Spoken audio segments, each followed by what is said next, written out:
Beaucoup d'entre nous ont grandi avec ces chansons.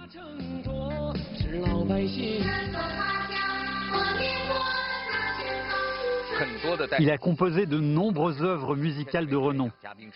Wang Liguang, président de la Ligue mondiale de l'enseignement musical, directeur du Conservatoire de musique de Chine. La musique, qu'est-ce que c'est? Comment faire pour ne pas chanter faux? Vous pouvez chanter en silence. Quel genre d'œuvre doit-on présenter? Il faut qu'on se rapproche du peuple. Il est expert en musiques ethniques chinoises.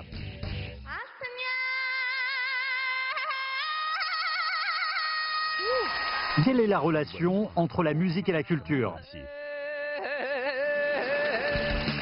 Je voudrais inviter Monsieur Wang à regarder un peu l'instrument que mon papy a fait. Vous le trouvez ringard? Quelle est sa vision unique de l'enseignement artistique? C'est basé sur la culture chinoise. C'est le gardien de la culture. Si nous arrivons à préserver notre propre culture, nous aurons une plus grande confiance avec notre propre bagage culturel face au reste du monde. Vous nous avez tous bien rassurés. Les chansons mettant à l'honneur des grandes valeurs du socialisme, seuls ceux de la génération de nos parents peuvent apprécier. Elles ont été diabolisées en fait.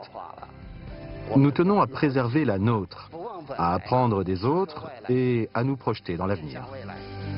Notre invité d'aujourd'hui, Wang Liguang.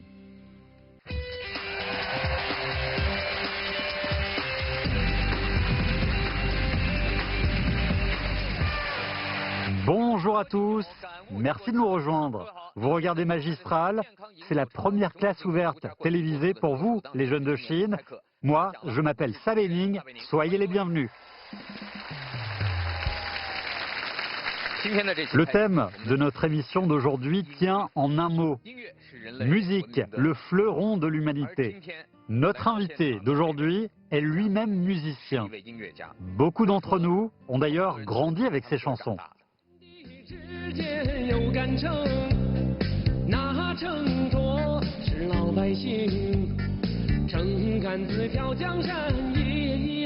Merci. Alors, c'est Premier ministre Liu Luoguo. Je vois qu'on est de la même génération. Ça, c'était juste un exemple. Mais notre invité d'aujourd'hui a composé bien d'autres œuvres, très populaires, comme des musiques de films, par exemple, le film Assembly, ou encore Aftershock.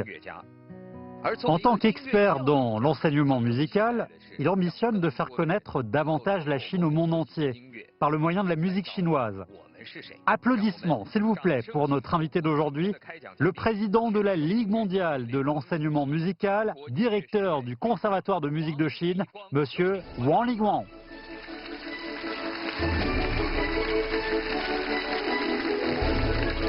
Bonjour, Monsieur Wang. Bienvenue à Magistral.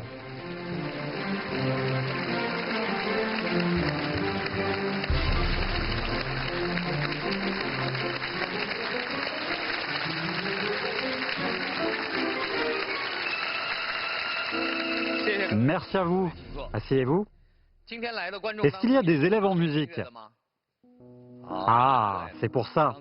J'ai vu pas mal de gens faire des vocalises dans les couloirs. Beaucoup de chanteurs. Mais ce que vous avez étudié, c'est la composition. Ma spécialité à l'école était la composition. D'accord. Bien entendu, nous sommes aussi censés maîtriser un ou deux instruments de musique. Donc vous êtes doué pour l'accordéon, je crois que vous en faites depuis votre enfance. Vous avez fait des recherches sur moi? J'ai joué de l'accordéon dans l'équipe de diffusion de la pensée Mao Zedong du corps de production et de construction du Heilongjiang. J'ai attendu mes 18 ans pour toucher un piano pour la toute première fois. L'accordéon était probablement l'instrument le plus cher à l'époque. Les jeunes apprentis d'aujourd'hui ne peuvent imaginer que nous devions dessiner les 88 touches d'un piano sur du papier et que l'on s'entraînait dessus tous les jours. Et vous deviez aussi imaginer les sons produits quand vous pratiquiez sur du papier.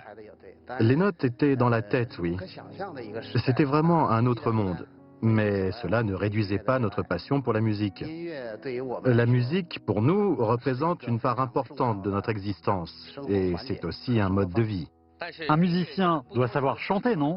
Vous disiez tout à l'heure que la formation en composition nécessitait d'apprendre à jouer de plusieurs instruments. Vous chantez aussi? En tant que compositeur, savoir chanter est essentiel. Je ne maîtrise pas forcément les techniques de chant comme les chanteurs d'opéra. Notre chant n'est pas forcément sophistiqué, mais il exprime toujours les styles et les caractéristiques des musiques ethniques. Vous trouverez du charme dans notre chant, mais vous n'apprécierez pas forcément la voix. Vous êtes directeur du Conservatoire de musique de Chine. Quelle force représente la musique? Quel est son rôle dans notre culture? Je vous laisse vous exprimer sur le plateau. Applaudissements pour notre invité, monsieur Wang Liguang.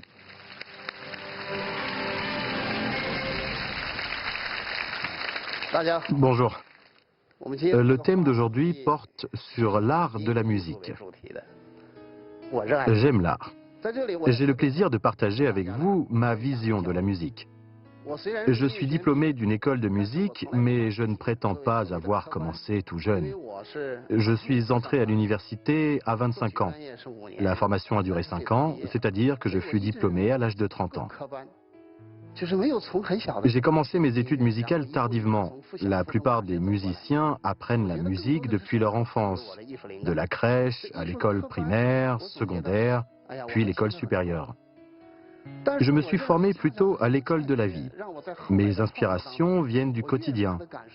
J'ai essayé de transformer ce manque en avantage.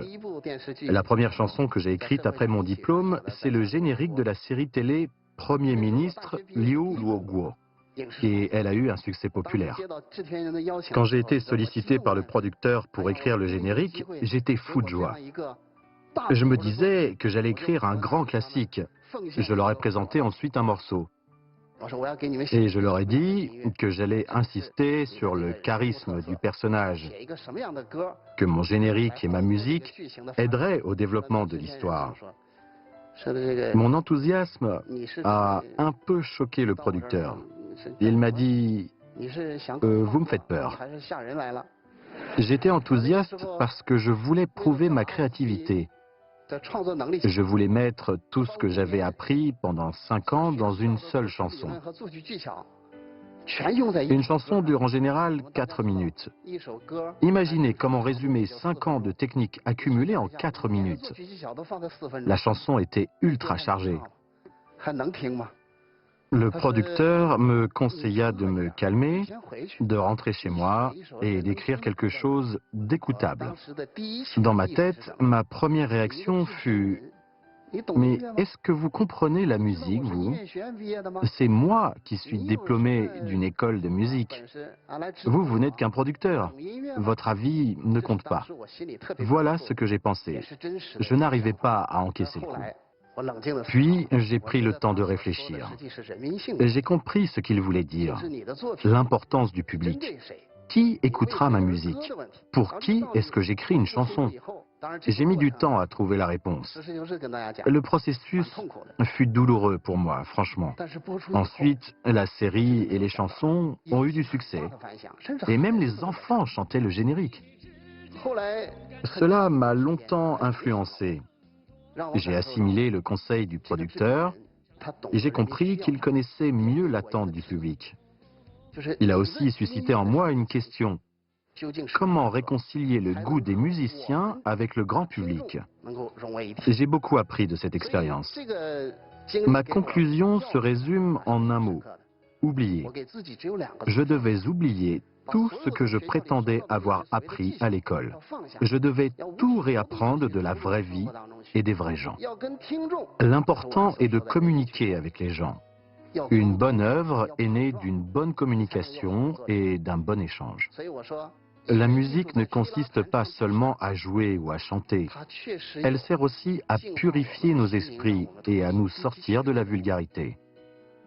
Ces influences idéologiques sont beaucoup plus remarquées que la forme qu'elle prend. Le président Xi Jinping a donné un bon conseil aux professionnels des milieux artistiques. Il faut prendre le peuple comme principal sujet des œuvres. laisser parler le peuple ainsi qu'être évalué par le peuple et assimiler leurs critiques esthétiques.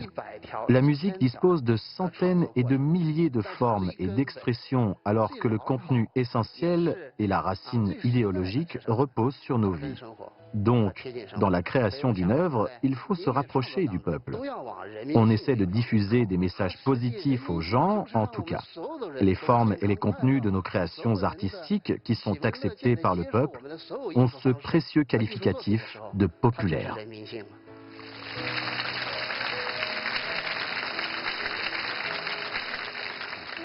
Je conçois la musique comme la forme d'art la plus accessible à tous dans notre recherche du beau. Pourquoi la plus accessible? Je crois que l'on a tous plus ou moins ce sentiment. Si on peut parler, alors on peut chanter. Si on peut marcher, alors on peut danser. Si on porte au pinacle la musique, qu'on l'éloigne de nos vies quotidiennes, dans ce cas-là, cet art perd sa valeur principale. À ce propos, je voudrais partager avec vous une histoire. Les gens de ma génération savent tous chanter la mélodie des Oroken. C'est un air populaire qui a su traverser le temps et conquérir tout le pays. Et les paroles sont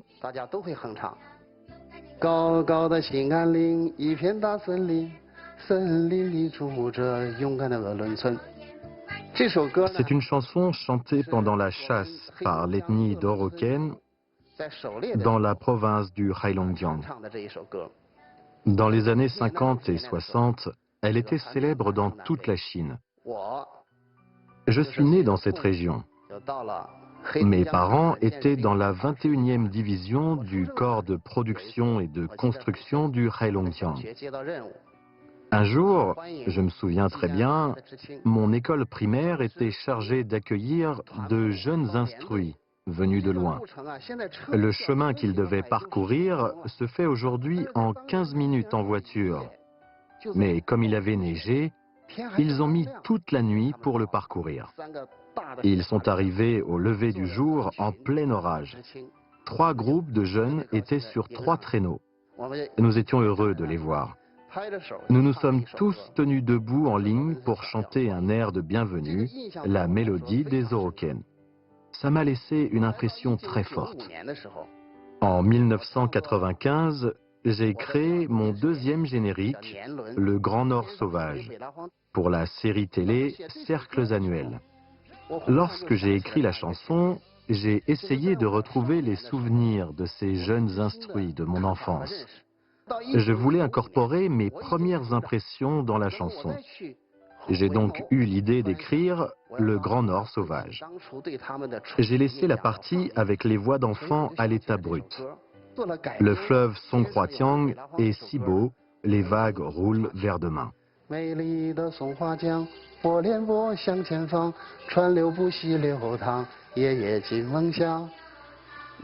Sans artifice, ni recours aux techniques apprises à l'école, j'ai exprimé simplement les sentiments de la vie sous la forme musicale la plus simple, dans le but de révéler le grand esprit de la génération des jeunes instruits.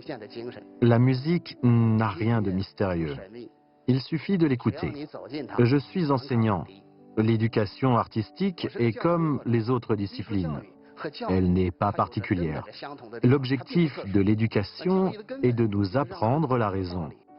Quand on sait agir par la raison, quand on comprend comment évaluer les choses de manière objective, précise et indépendante de notre volonté, on trouve notre vocation dans la vie. Je suis allé dans l'Ouest pour des missions de terrain. J'étais avec l'ethnie Miao.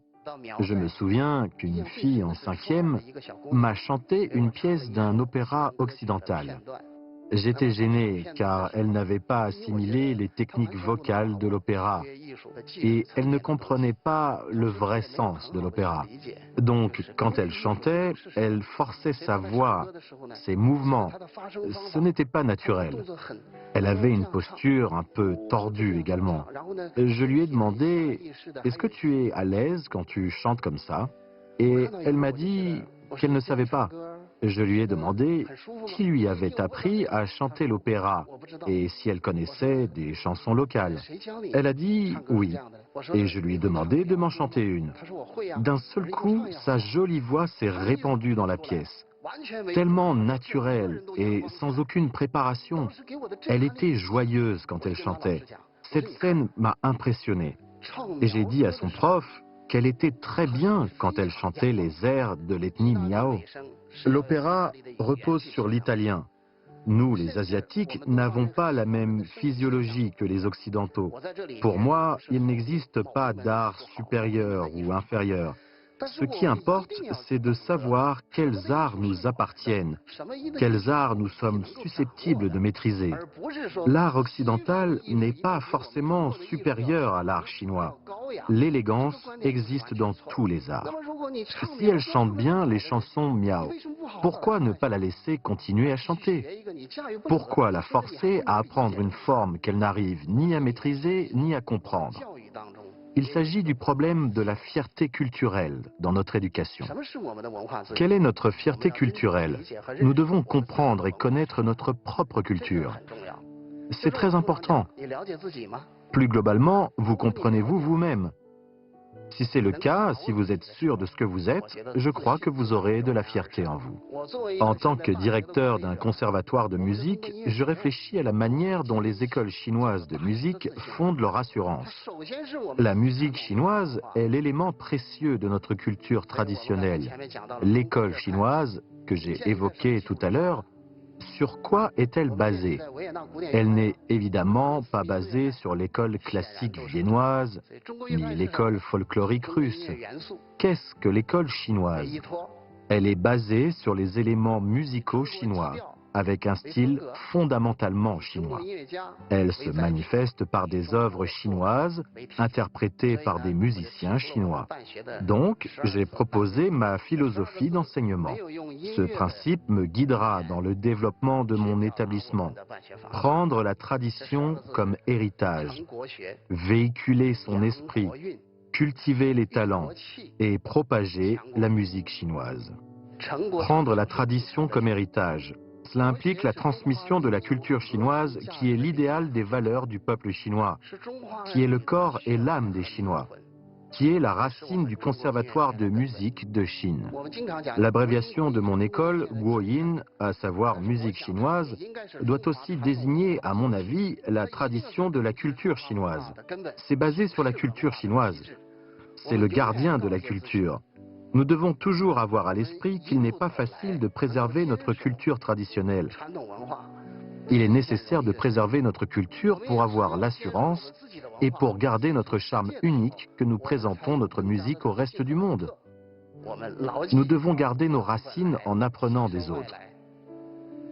J'espère que vous garderez un œil sur nous pour que le Conservatoire de musique de Chine soit digne d'une école chinoise par excellence à l'avenir.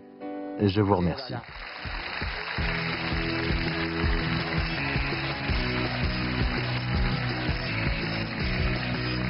Merci, Monsieur Wang, merci.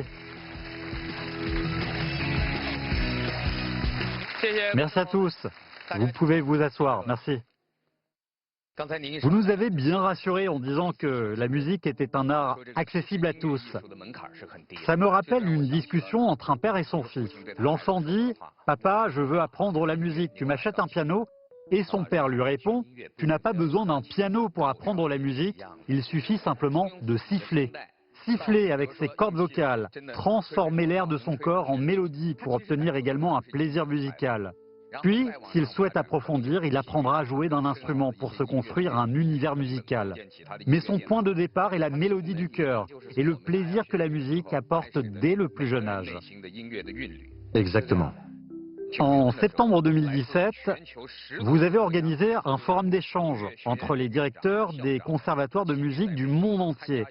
30 directeurs venus d'une dizaine de pays se sont réunis à Beijing.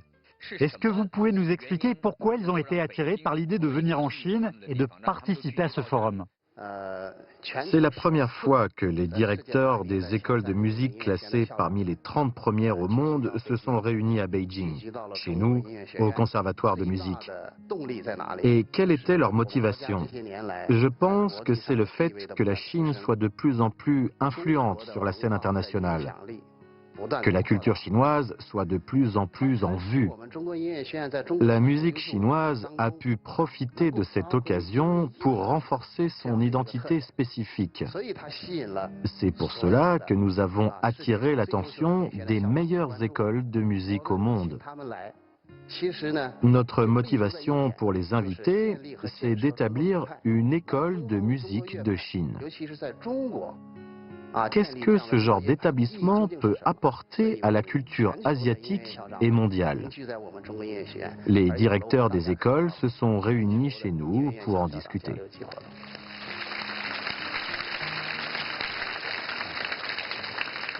Pendant votre discours, beaucoup de spectateurs vous ont posé des questions. Je vous en ai sélectionné quelques-unes. Par exemple, Monsieur Wang, j'aime beaucoup la musique. J'aime chanter, mais je chante faux par nature. Comment faire pour ne pas chanter faux? La réponse est « ne chantez pas ». Ce n'est pas la question la plus désespérée. Je vais lire une question similaire d'une autre personne. Celle-ci est encore plus désespérée. Pourquoi 8 de mes camarades de chambrée chantent tous faux? Les 8 chantent tous faux. Wow, son quotidien doit être horrible. Ah, il fait peut-être partie des 8, non? Puis, un autre a posé une question intéressante. Tout le monde a-t-il le même talent artistique? Les artistes n'ont pas nécessairement le même talent, mais l'art est un droit à tous. Le fait d'avoir ce droit signifie l'égalité. Je pense que ceux qui chantent faux ont malgré tout un bel esprit.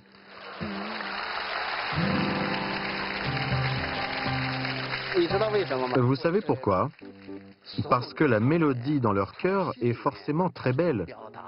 C'est juste qu'ils n'arrivent pas à l'interpréter de manière précise, car ils sont trop restreints par leurs cordes vocales. Ils les contrôlent mal. Certains ont les cordes plus serrées, ce qui est difficile à contrôler. Certains ont des cordes plus souples. En tout cas, ce n'est pas grave. Si vous chantez faux, vous pouvez chanter en silence. Cela doit être encore plus horrible. Imaginez-les tous, les 8, dans le dortoir en train de chanter en silence au réveil. Quand les regards se croisent, ça doit être gênant. Donc à mon avis, cette question est importante pour certains et pas pour d'autres. 10 jeunes représentants du public sont venus avec des questions. Ils ont écouté votre discours. Vous pouvez échanger directement avec Monsieur Wang, qui parle en premier. Bonjour Monsieur Wang, bonjour à tous. Je m'appelle Wu Yinga. Je me demande si Monsieur Wang est capable de deviner d'où je viens selon mes habits. Quelle ethnie? L'ethnie mongole, je suppose. Oui, je suis mongole. Bonjour. Bonjour. Monsieur Wang a parlé d'une petite fille de l'ethnie Miao, à l'aise quand elle chante dans sa propre langue. Moi aussi, je voudrais vous proposer un morceau d'Urtindu, mongol. Vous pouvez deviner le sens des paroles.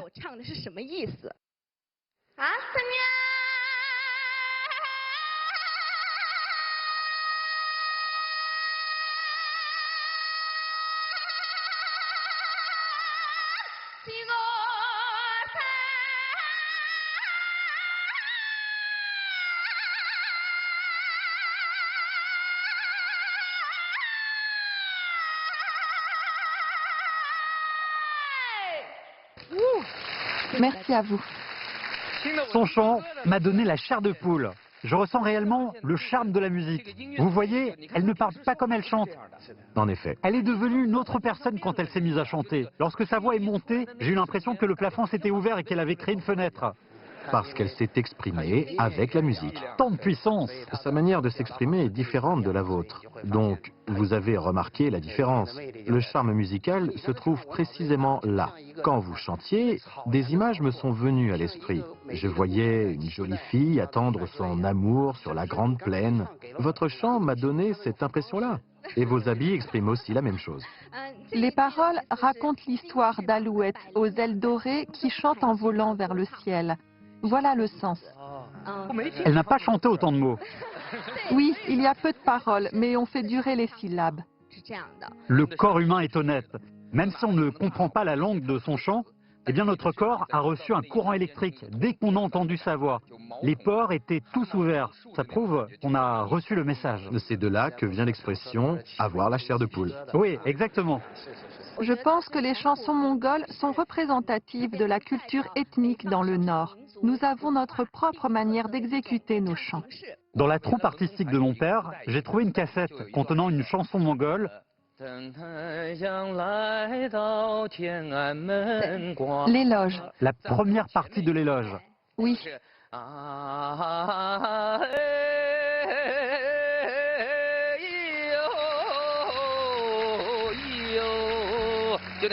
C'est ça, voilà. Je chantais avec la cassette quand j'étais petit. Je trouvais que la mélodie mongole était très jolie. Ça dégageait une ambiance de nature dont les enfants en ville sont privés. En tant qu'héritière de l'Urtindu, je suis chargée de transmettre et de promouvoir cet art. Une fois, nous avons chanté en France. Nous avons chanté pendant 20 jours dans un théâtre. Certains jeunes Français sont venus acheter des billets pour nous écouter chanter tous les jours. En revanche, en Chine, le public manque de passion pour cette musique. Que pensez-vous de cela ? La Chine rassemble tout type de chansons ethniques. Elles sont toutes très belles. Mais pour diverses raisons, nos chansons ne sont pas bien protégées et transmises. Nous disposons d'excellentes musiques folkloriques qui méritent à être connues. Mais si vous pouvez les chanter à l'étranger, c'est bénéfique, car cela permet de promouvoir notre culture. Tous les arts ont la nécessité de se mettre à jour. La musique est différente des beaux-arts. Les peintures ont plus de valeur si elles sont anciennes, mais la musique a besoin de se renouveler. L'innovation est nécessaire. Donc vous avez chanté de l'Urtindu tout à l'heure. Votre chant est charmant, mais tout le monde ne peut pas chanter comme vous. C'est la difficulté de la transmission de la musique traditionnelle. Certains morceaux sont beaux et faciles à chanter. Ils ont donc été transmis. Ceux qui sont beaux mais difficiles à chanter disparaissent. Par conséquent, je propose à nos amis mongols d'adapter l'Urtindu en une version plus moderne. Si ce style de chanson est plus facile à chanter, il sera plus répandu qu'aujourd'hui. Je pense qu'on est dans cette situation-là. Beau, mais pas facile à chanter. Donc, ça crée de la distance avec le grand public. Si vous arrivez à trouver une solution, cela apportera une grande contribution à la culture.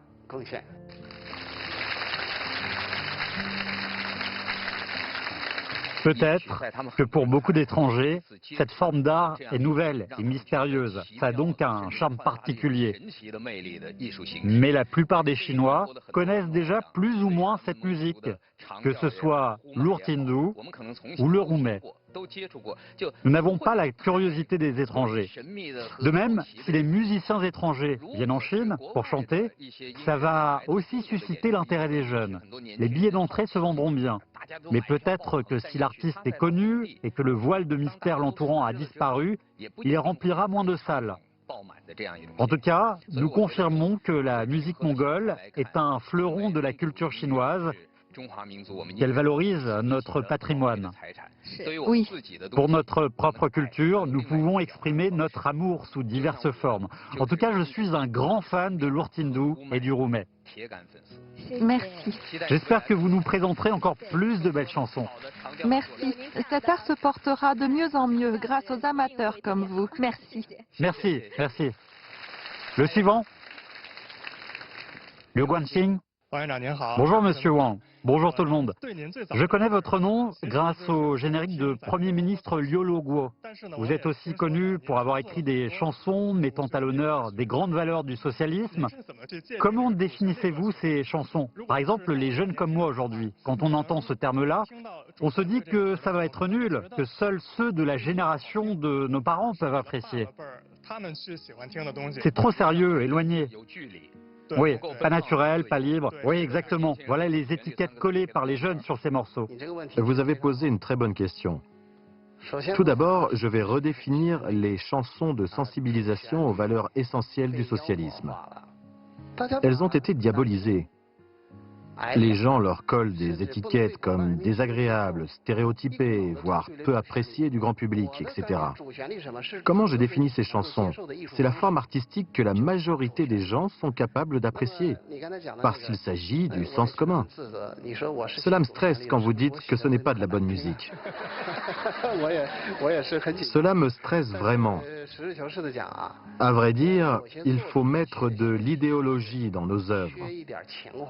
C'est important. Quand on décrit notre époque, il faut se donner à fond pour tout connaître de la vie. Une œuvre musicale, c'est le reflet de nos observations et de nos sentiments. Pour un artiste, faire l'éloge de notre époque fait partie de ses responsabilités essentielles.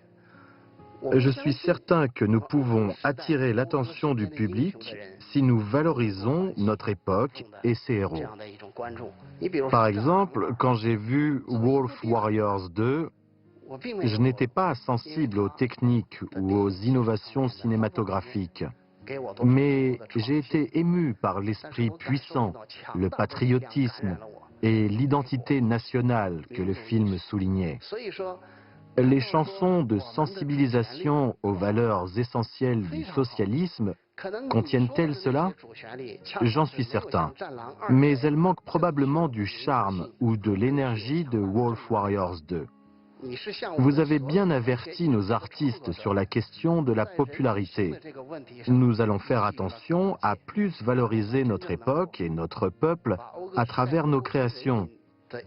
Nous allons rendre nos œuvres plus attrayantes. Sur ce point-là, je dois vous dire merci. Merci Monsieur Wang. Votre question fait l'objet d'un débat. Vous vous en êtes rendu compte? Je m'en suis rendu compte. Vous avez évoqué la question de la popularité. Je pense que j'ai compris. Monsieur Wang a raison. Je pense que vous essayez de faire une musique qui s'écoute facilement et qui évoque un sentiment patriotique naturellement. Vous êtes chargé de la mission de créer de la musique pour cette fin noble. Je vous remercie beaucoup.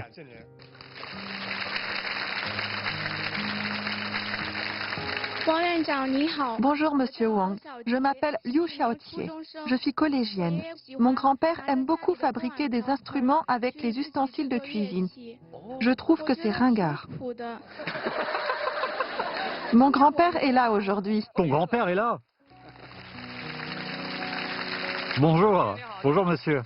Je voudrais inviter Monsieur Wang à regarder un peu l'instrument que mon papy a fait. Vous le trouvez ringard?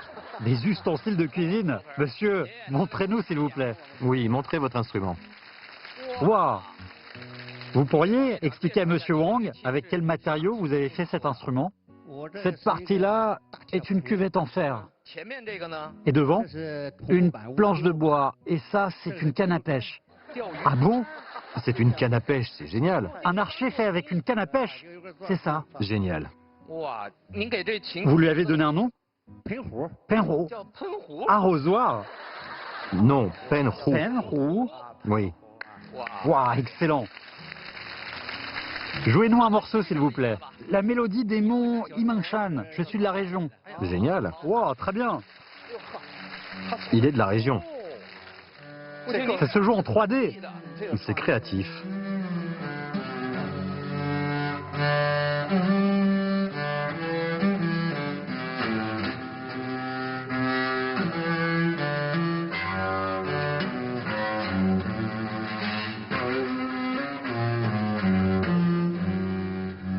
Excellent, super.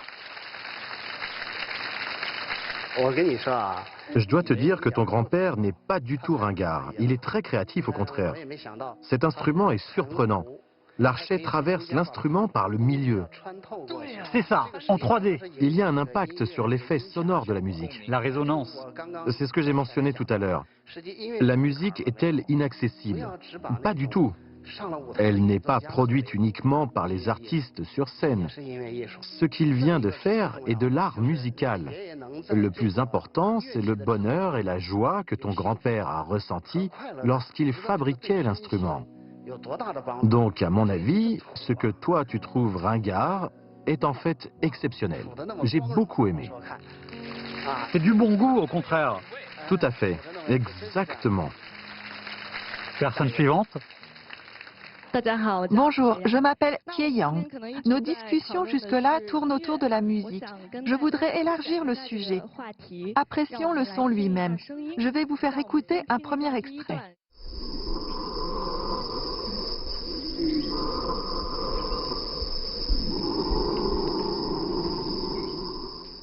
Ce que j'ai entendu, c'est un son pris dans la nature.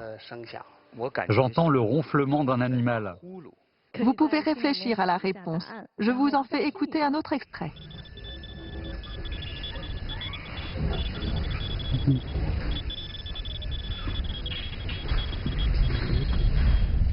Qu'est-ce que ce sont selon vous? Vous pouvez deviner.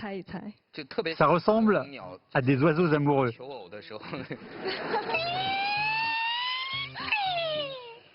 En fait, ce sont deux enregistrements faits par notre équipe dans la forêt amazonienne. Nous étions là pour prélever des sons. Le premier vient des singes hurleurs. Waouh, c'est comme s'ils faisaient des vocalises. Ils aiment bien hurler en ligne, comme ça. Bon, la chorale des rêveurs. Le deuxième morceau, vous avez raison, c'est une parade nuptiale. Quels animaux? Des paresseux. Ah, c'est lui. Oui, c'est un bébé paresseux. Vous avez vu un dessin animé où il y a un paresseux super lent? Il fait tout très lentement. C'est lui? Oui, c'est lui. Je partage ces sons avec vous, même s'il ne semble avoir aucun rapport avec la musique. Je pense que le son est une expression commune entre nous et les autres espèces, alors que la musique est propre à l'être humain. Vous avez déjà fait attention au son? Avez-vous remarqué un son impressionnant? Vous a-t-il inspiré dans votre création? La musique, pour moi, est la sensibilisation au son. La musique a transformé le son en une expression et l'a imprégné d'émotions. Je vous la transmets, vous l'acceptez. La communication entre nous est alors établie. Pour un créateur, il est important d'aller capturer les sons. Il doit être sensible au son. Il faut aller dans la vie, se baigner de vie, respirer la vie. C'est intéressant de prélever les sons des animaux et des hommes, y compris ceux des ethnies Miao, Dong, Yao, Yi, où j'ai prélevé des sons sur le terrain. Chez l'ethnie Yi, ils ont des styles pour la bagarre et les pleurs, mais on les trouve très mélodieux. Vous allez voir deux personnes qui se disputent en chantant, et à la fin, ils sont contents et partent main dans la main.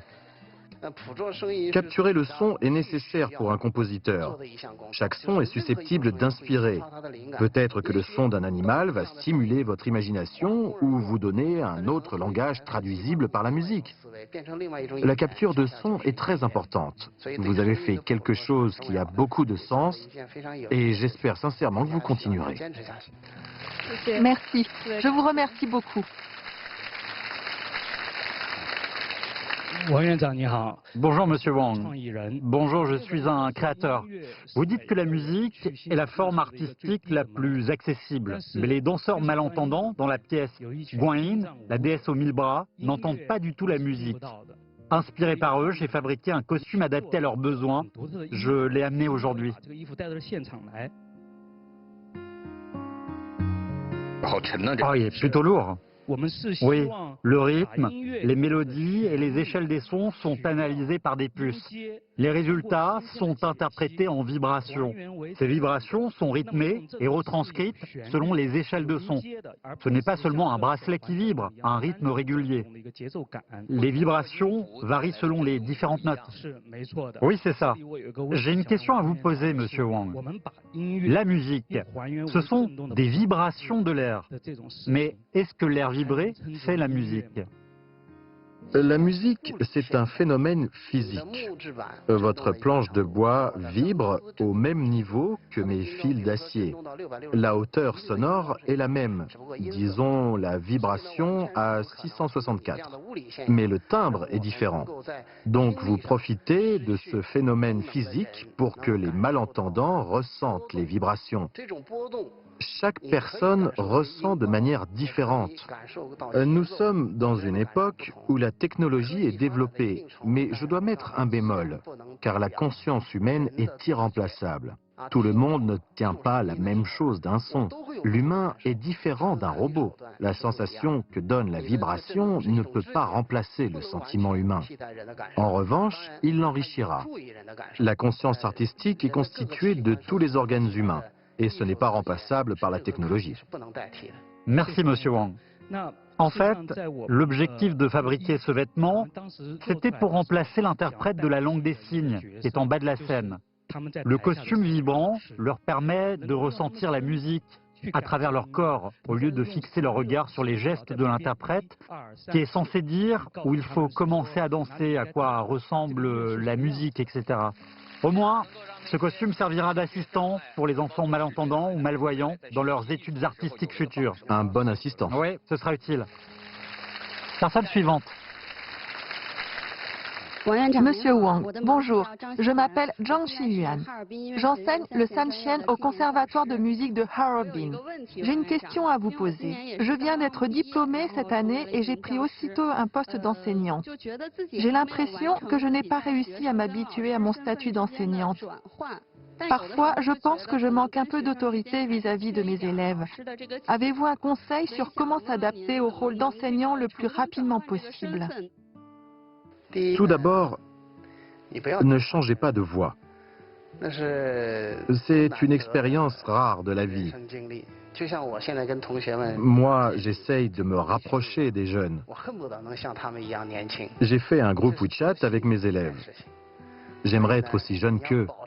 Je vous conseille de garder votre simplicité. L'innocence est une qualité chez les artistes. Comment devenir un bon enseignant? Je pense que c'est très simple. Tout d'abord, quand vous enseignez, essayez de régler les difficultés que rencontrent vos élèves. Essayez de répondre à leurs questions. Comme votre âge est proche de vos élèves, vous allez aussi vous mettre à leur place pour anticiper les problèmes à venir. Si vous arrivez à faire cela, je crois que vos élèves vous remercieront. Je crois que sur le parcours artistique, nous rencontrons plus ou moins les mêmes problèmes. Si vous arrivez à vous mettre à la place de vos élèves, vous serez une excellente enseignante. Je sais que vous avez une relation particulière avec vos élèves. Il paraît que vous êtes dans plein de groupes de réseaux sociaux de l'école. Tous les matins ou soirs, avant de me coucher ou dans le transport vers le bureau, je profite de ce temps pour communiquer avec eux. Le mode de communication a changé aujourd'hui. Les propos lourds et ennuyeux sont rejetés par les élèves. Ces derniers préfèrent un style naturel. Un enseignant doit savoir aimer ses élèves. Si un élève ne ressent pas de la chaleur dans son environnement, il ne va pas garder un bon souvenir de son université. Et j'insiste sur ça, c'est-à-dire que je n'ignore pas le savoir-faire au niveau technique de ce qu'ils vont apprendre à l'école. Mais j'espère qu'ils pourront ressentir plus d'amour pendant leurs études, qu'ils apprendront à communiquer avec les autres. La communication est tellement importante. Merci, Monsieur Wang. Franchement, le discours d'aujourd'hui nous a tous épatés. Monsieur Wang nous a bien montré à quel point il est essentiel de transmettre et de promouvoir la musique chinoise dans le pays, bien sûr, mais aussi à l'étranger. Par ailleurs, la voix la plus marquée en Chine ne sera pas forcément produite par les musiciens, mais par tout le peuple. Applaudissements, encore une fois, pour le discours que Monsieur Wang nous a donné aujourd'hui. À très bientôt pour une prochaine émission. Merci. Merci.